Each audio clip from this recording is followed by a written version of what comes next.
RSS എന്ന് പറയുന്ന പ്രസ്ഥാനത്തിന്റെ ഏറ്റവും സമുന്നതനായ നേതാവിനെ വിളിച്ച് കേരളത്തിലെ വൈസ് ചാൻസലർമാരെ ഗവർണർ എന്നുള്ള നിലയിൽ തന്റെ അധികാരം ഉപയോഗിച്ചുകൊണ്ട് നിർബന്ധപൂർവം ഭീഷണിപ്പെടുത്തിയാണ് ഈ സമ്മേളനത്തിൽ പങ്കെടുപ്പിച്ചിരിക്കുന്നത്.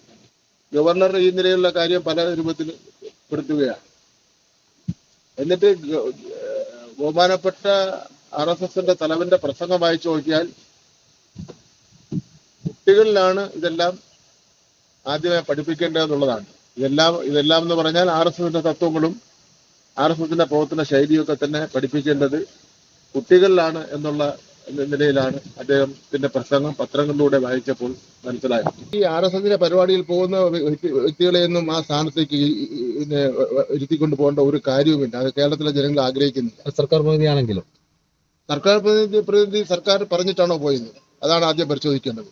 സർക്കാർ പ്രതിനിധി സർക്കാരിന്റെ അനുവാദമില്ലാതെ പോയി കഴിഞ്ഞാൽ സർക്കാർ ആ പ്രതിനിധി സ്ഥാനത്ത് അയാളെ മാറ്റണം. അതാണ് ചെയ്യേണ്ടത്. RSSന്റെ തത്വങ്ങൾ പല രൂപത്തിൽ പ്രചരിപ്പിക്കുന്ന വ്യക്തിത്വത്തിന്റെ ഉടമയായി ബഹുമാനപ്പെട്ട ഗവർണർ മാറിക്കൊണ്ടിരിക്കുന്നു എന്ന് പറയുന്നതിൽ എനിക്ക് ദുഃഖമുണ്ട് എന്നുള്ള കാര്യം കൂടി ഞാനിവിടെ സൂചിപ്പിക്കുന്നു.